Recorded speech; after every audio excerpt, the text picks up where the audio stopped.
Hi, నేను KR. శ్రీశైలంలో మా జర్నీ అయితే కంటిన్యూ అవుతుంది.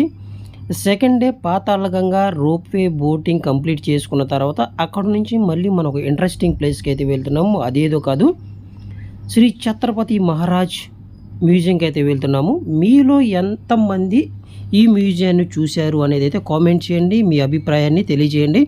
అలాగే శ్రీశైలం వెళ్ళి ఎవరైనా ఈ మ్యూజియాన్ని మిస్ అయ్యి ఉన్నా కూడా కామెంట్ చేయండి.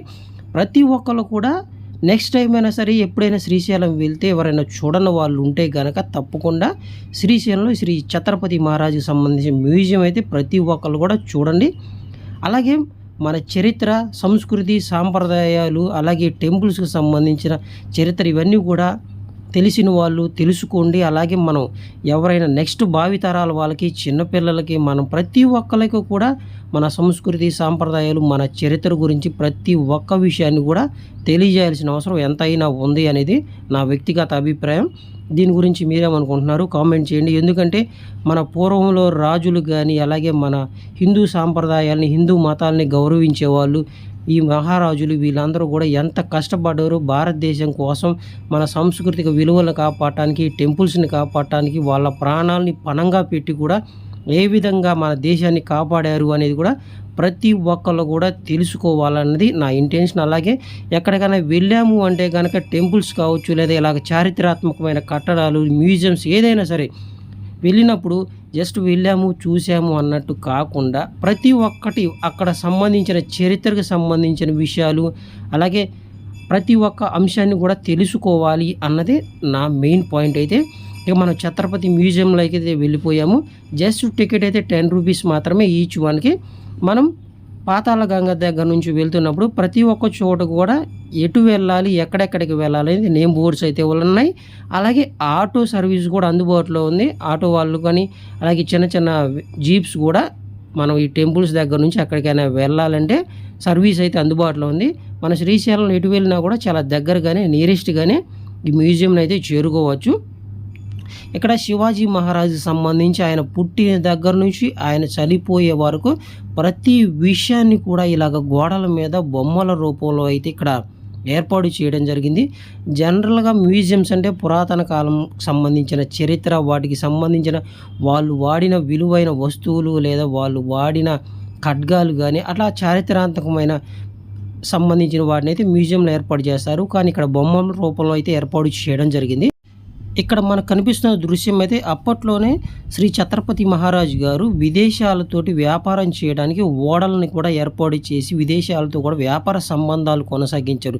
ఇలా ప్రతి ఒక్క విషయాన్ని కూడా ఎంతో వివరంగా తెలుగు, హిందీ, ఇంగ్లీషు, అలాగే కన్నడ భాషల్లో అలాగే ఇక్కడైతే ఏర్పాటు చేయడం జరిగింది. లాంగ్వేజ్ సమస్య కూడా లేకుండా ఎంతో చక్కగా శ్రీ ఛత్రపతి మహారాజు భారతదేశాన్ని పరిపాలించిన హిందూ రాజుల్లో, అలాగే హిందూ తత్వాన్ని కాపాడిన వాళ్ళలో చాలా మొట్టమొదటి ప్లేస్లో ఉంటారంటే వాళ్ళు ఎటువంటి డౌట్ లేదనమాట.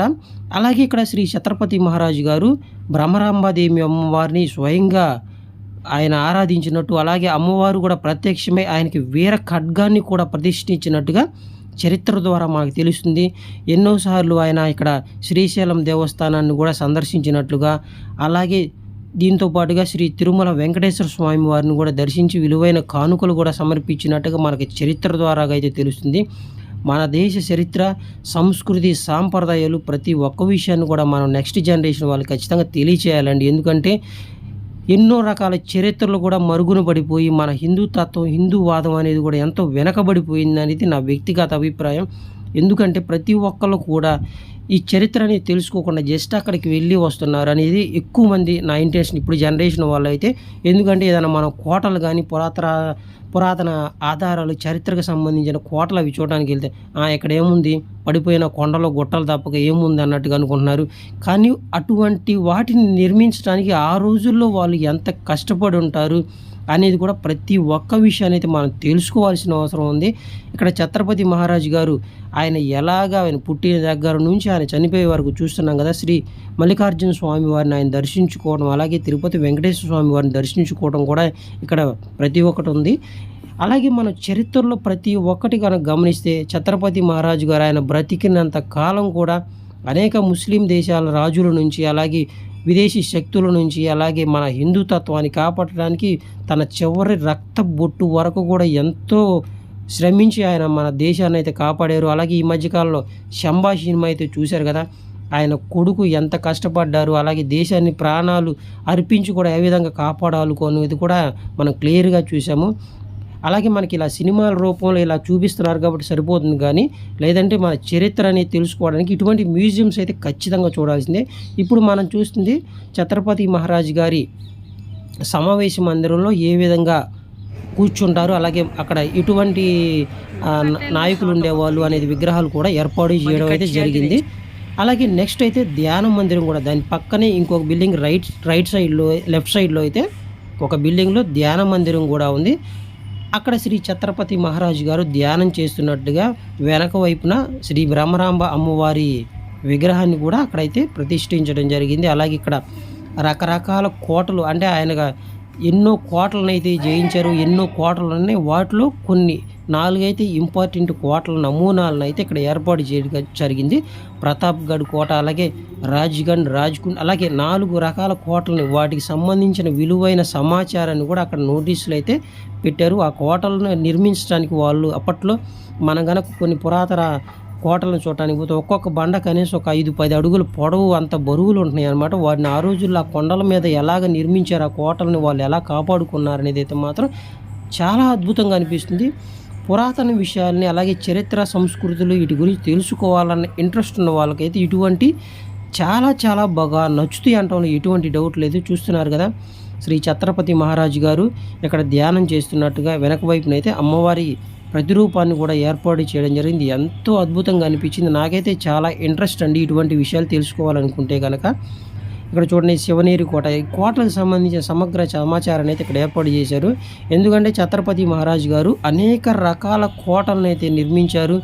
ఎన్నో యుద్ధాల్లో, అలాగే ఆయన కోటలను అయితే ఎన్ని యుద్ధాలు చేసినా 1-2 సందర్భాలు ఆయన ఓడిపోయినా కూడా ఆ కోటలను అయితే కొన్ని ఆయనకి మెయిన్ ప్రయారిటీగా ఉండే కోటలను అయితే ఆయన వదులుకోకుండా వాటిని అలాగే ఉంచారు. ఎందుకంటే అవి శత్రు దుర్భేద్యంగా నిర్మించారంటారు కదా, అలాగే నిర్మించారు. ఆ కోటలని జయించడం కూడా ప్రత్యర్థులకి అంత ఈజీ కాదనమాట. అటువంటి కోటలను అయితే ఇక్కడ ఏర్పాటు చేయడం జరిగింది.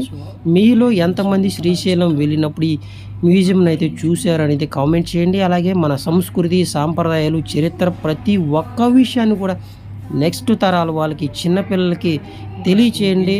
అలాగే తెలుసుకునే ప్రయత్నం చేయండి. ఈ వీడియో కనుక మీకు ఏమాత్రం నచ్చినా ప్లీజ్ ఒక లైక్ చేయండి. ఇటువంటి మరిన్ని ఇంట్రెస్టింగ్ విషయాల కోసం మన ఛానల్ అయితే ఫాలో అవుతూ ఉండండి. ఇప్పటి వరకు చూసినందుకు చివరి వరకు థ్యాంక్ యూ సో మచ్.